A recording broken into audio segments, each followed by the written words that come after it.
आयुष्मान भव पुत्र, आयुष्मान भव।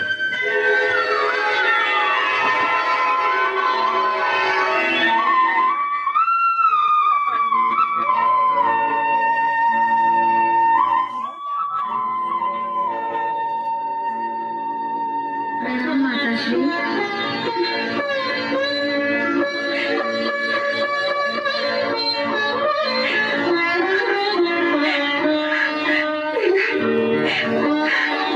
गुरुदेव, आपको असमय प्रहलाद के साथ यहाँ देखकर बड़ा आश्चर्य हो रहा है। असुरराज, आश्चर्यचकित तो आपके पुत्र प्रहलाद ने सारे गुरुकुल को कर दिया है। वहाँ कोई विद्यार्थी ऐसी भाषा नहीं बोलता जैसी ये प्रहलाद। इसके पास हर प्रश्न का उत्तर है महाराज, और ये निर्भयता से अपने मन की बात बोलता है।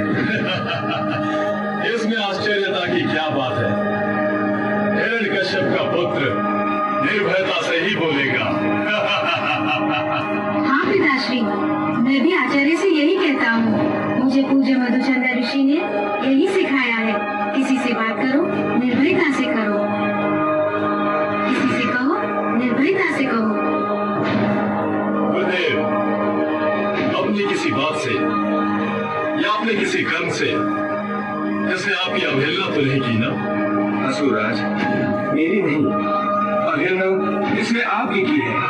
ये गुरुकुल के अन्य विद्यार्थियों को बहकाता है। नहीं पिताश्री, मैं तो सहपाठियों को प्रभु की सत्यता बताता हूँ, और आचार्य कहते हैं कि मैं उन्हें भ्रमित करता हूँ। गुरुदेव कहते हैं कि विष्णु नहीं बल्कि आप सृष्टि के पालनहार हैं। वो आपको भगवान मानने को कहते हैं। पिताश्री, क्या आप भगवान हैं? मुझे पूज्य मधुचंद्र ऋषि ने सिखाया है कि विष्णु ही सबके भगवान हैं, विष्णु ही सबके ईश्वर हैं। प्रहलाद!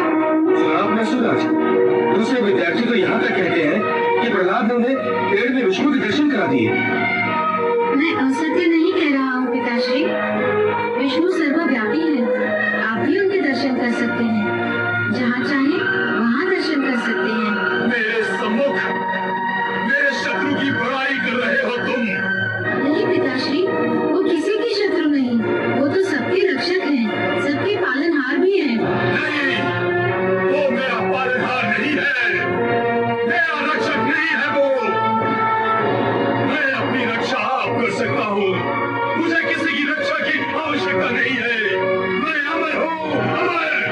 आप भटक गए हैं पिताश्री। प्रहलाद, तुम विष्णु का गुणगान कर रहे हो और असुरलोक में विष्णु का नाम लेना भी महापाप है।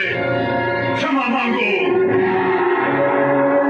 इस समय तुम्हारे पिताश्री नहीं, असुरलोक के असुरराज तुमसे कह रहे हैं, क्षमा मांगो, क्षमा मांगो। पिताश्री, आप पर क्रोध विजयी हो रहा है।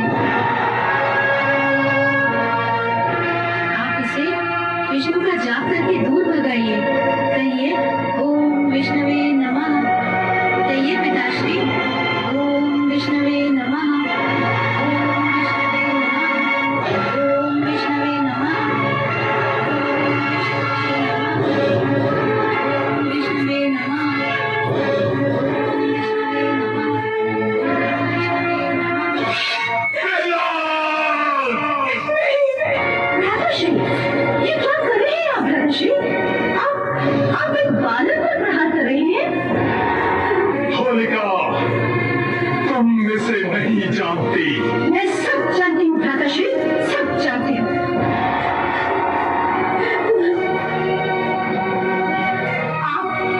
आप इस बालक प्रहलाद के जीवन का अंत करना चाहते हैं ना?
वरदान अवश्य देते हैं माताश्री, परंतु वरदान का दुरुपयोग नहीं होने देते। वो अपने ही वरदान की आहुति बन गई है। माँ, तुम्हारे पुत्र के सर पर स्वयं प्रभु का हाथ है। पिताश्री जानबूझकर अपने ही अहम में भगवान को मानने से इनकार करते हैं। माताश्री, आप मेरी चिंता मत कीजिए। जब तक भगवान चाहेंगे तब तक तुम्हारे प्रहलाद को कुछ नहीं होगा। कैसे बच जाता है ये? कैसे? भगवान विष्णु जाने। फिर वही भगवान विष्णु।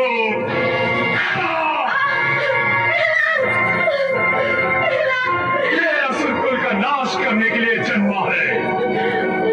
पुत्र पिता की हत्या कैसे कर सकता है?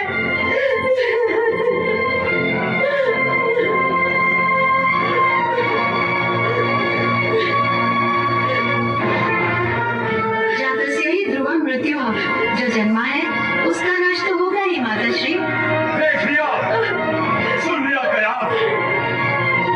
ये जब तक जीवित रहेगा इसी बात ही अपनी विषैली बातों के डंक मारता रहेगा। मैं स्वयं इसका नाश ओम विष्णुवे नमः, ओम विष्णुवे नमः। कर अपनी बकवास।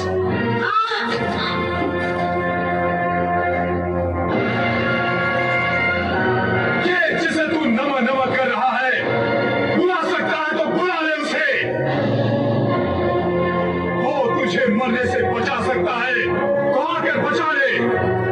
मैं अभी तेरा जीवन समाप्त करता हूँ। जीवन समाप्त करना और जीवन देना वो केवल ईश्वर के हाथ में है पिताश्री। कौन ईश्वर? कहाँ है ईश्वर? वो सर्वत्र है, यहाँ वहाँ, मुझ में, आप में, इन दीवारों में। इस खंबे में भी है? जी हाँ। तुझे दिखाई देता है? जी हाँ। तो बुला उसे अपनी रक्षा के लिए।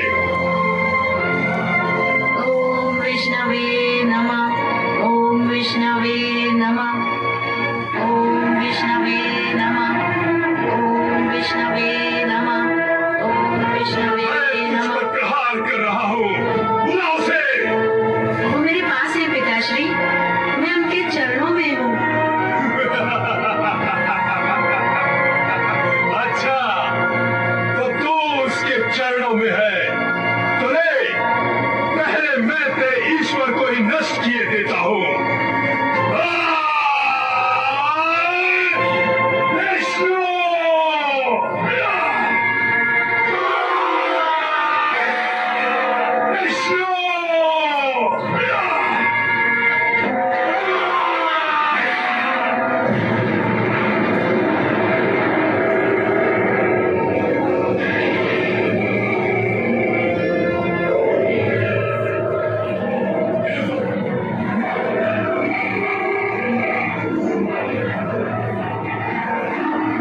मैं तेरी मृत्यु हो तो तेरा काल नहीं,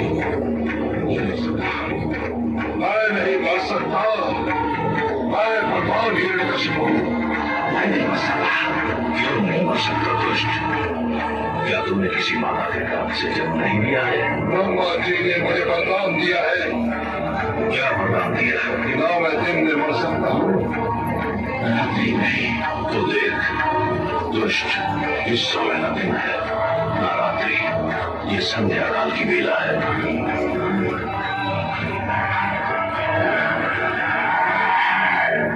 न मैं घर के भीतर मर सकता हूँ न घर के बाहर। तू न घर के भीतर है न घर के बाहर, तू इस समय चौखट पर है।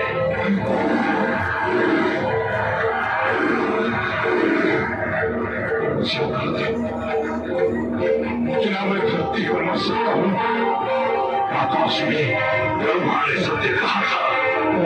देख तू समय ना धरती पर है ना आकाश में, तो धरती और आकाश के मध्य में गोद में है।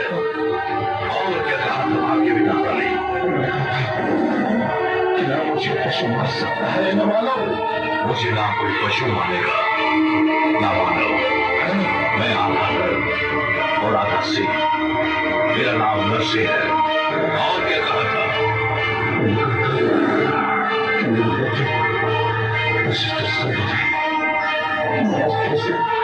मेरे हाथों में ना कोई अस्त्र है ना शस्त्र। मैं अपने हाथों से तेरा चीर कर तेरा वध करने जा रहा हूँ।